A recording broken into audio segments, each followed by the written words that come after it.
Recentemente nós fomos perturbadas aí pela decisão da justiça espanhola em condenar o estuprador Daniel Alves a apenas 4 anos. Não há como amenizar, e é por isso que eu estou fazendo esse vídeo. Eu escolhi o filme Laranja Mecânica para falar sobre isso.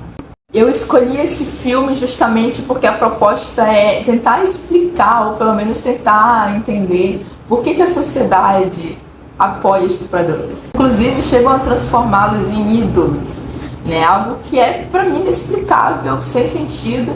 A vítima até suplicou por 12 anos de condenação, o que ainda se torna pouco, porque, para vocês terem uma ideia, há 30 anos, ou mais até, para não revelar minha idade aqui, eu convivo com os transtornos mentais motivados por abuso sexual.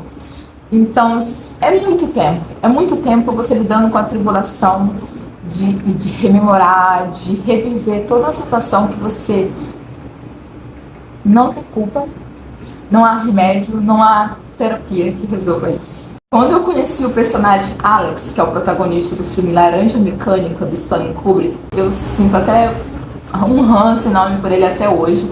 Quando eu vejo alguém fantasiado dele no carnaval ou no Halloween, eu me afasto. Eu até entendo por que as pessoas gostam desse personagem, porque a mídia vendeu para a opinião pública que o Laranja Mecânica se trata de um filme que mostra as crueldades de alguns jovens que são incompreendidos pela sociedade, né? A culpa da sociedade que gera esses jovens violentos, sem o que fazer, vagabundos. Mas longe de focar nessa delinquência juvenil inglesa, Stanley Kubrick, na verdade, coloca o olhar atento, um olhar crítico à personalidade do jovem Alex, né? No filme ele tem 15 anos, ainda frequenta a escola, mora com os pais. Mas o Alex, esse personagem tão fabuloso do Stanley Kubrick, na verdade ele é um criminoso, ele é um ladrão violento e feminicida. O Stanley chega a deixar isso muito bem explícito numa cena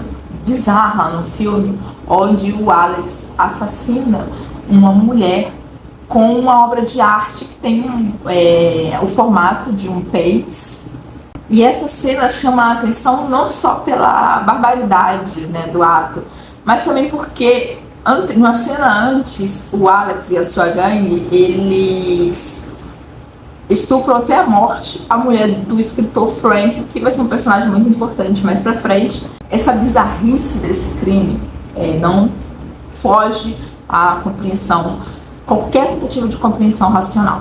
Diante de tanta violência, era para os telespectadores estarem assim com um ódio do Alex, né, um ranço. Mas qual é a reviravolta que o Stanley dá? Ele simplesmente coloca o Alex é preso. Para tentar escapar, ele acaba participando como cobaia de tal método Ludovico, né? Quando as pessoas vão debater sobre o filme Laranja Mecânica, esse vira o ponto central do debate. Método Ludovico sobre o livre-arbítrio e as escolhas morais do indivíduo, fica nessa filosofia toda. E a questão do estupro e do feminicídio, ninguém lembra, ninguém toca. Mas, ao que tudo parece, o jovem Alex está curado graças a esse método, e ele volta para casa e descobrirá que vai ter que lidar com as consequências dos seus atos. Os pais deles não podem mais recebê-lo de volta, né? Primeiro que eles estão arrasados e decepcionados com o filho por causa dos crimes que ele cometeu. E segundo que eles alugaram o quarto do Alex para um jovem que, assim, é o filho que eles não tiveram. Começa a ser bem irônico a partir daí.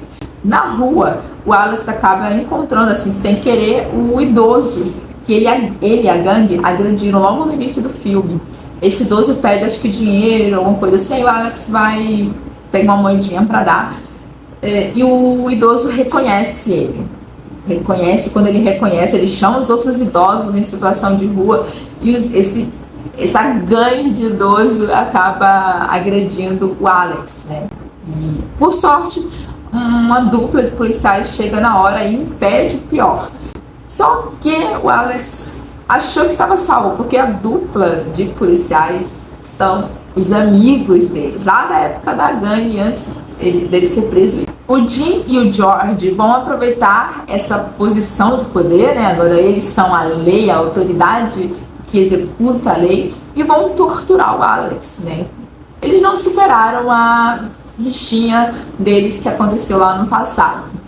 Depois da tortura, eles abandonam o Alex lá no meio do mato, que consegue, né, escapar ali e acaba encontrando uma casa, e ali ele se abriga nessa casa, os moradores acabam cuidando dele. E esses moradores, na verdade, nada menos é do que o escritor Frank, lá do início. O Frank, inclusive, fica muito feliz de saber que o Alex foi uma das cobaias do método Ludovico, né, e promete ajudá-lo, inclusive assim, para atestar que aquele governo é um governo autoritário. Mas enquanto tá de boa ali na banheira, tomando banho, se refrescando, o Alex acaba cantando a música Singing in the Rain, que é nada menos a mesma canção que ele cantou enquanto estuprava e matava a esposa do escritor Frank. É claro que ao descobrir quem é o hóspede ali na sua casa, o escritor vai se vingar. Eu não queria contar esse spoiler aqui pra você, porque eu acho que esse é um dos melhores momentos de satisfação que você vai ter no filme. Mas eu vou contar. O escritor acaba se vingando, sim, claro. Ele vai torturar o Alex de uma maneira muito inteligente, inclusive. E aquele cara que está sempre criticando o método Ludovico por ser um método de tortura de um governo autoritário, ele acaba também usando ali da tortura, ao ponto do Alex tentar se suicidar. Ele fica com alguns ferimentos, acaba ficando internado ali no hospital. No hospital a gente percebe que a lavagem cerebral que ele sofreu lá no método Ludovico não funciona mais. O Alex voltou ao seu eu anterior, né? Inclusive nos seus trejeitos grosseirões, assim, soberbo. Enfim, a mídia aproveita dessa tentativa de suicídio para colocar o Alex como vítima de um governo autoritário, né? O governo fica manchadíssimo, ao ponto do ministro ter que ir lá no hospital oferecer dinheiro para o Alex, um bom trabalho, se o Alex fosse um bom garoto. E quando aparecem as câmeras, os fotógrafos, os repórteres, os dois ficam ali se abraçando, sorridente, e o estuprador acaba sendo o herói do filme. Na última cena, ela é tão emblemática, e o Stanley, cara, ele brilhou nessa última cena, porque ele coloca o Alex pensando ali na câmera do hospital, ele tá pensando que ele tá fazendo sexo forçado com uma mulher, no meio ali das nuvens, e o público em volta assiste e aplaude. Né? É essa a sociedade que apoia os estupradores. Essa galera que tá aplaudindo o Alex é uma galera que tá vestindo a indumentária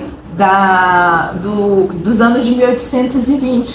É uma época muito forte assim da cultura moral, e onde você tem uma sociedade completamente imoral, corrupta, de valores decadentes, mas que sustentam uma hipocrisia de civilização, de boas maneiras, de etiqueta, de high society. É essa mesma sociedade hipócrita que aplaude estupradores como Alex.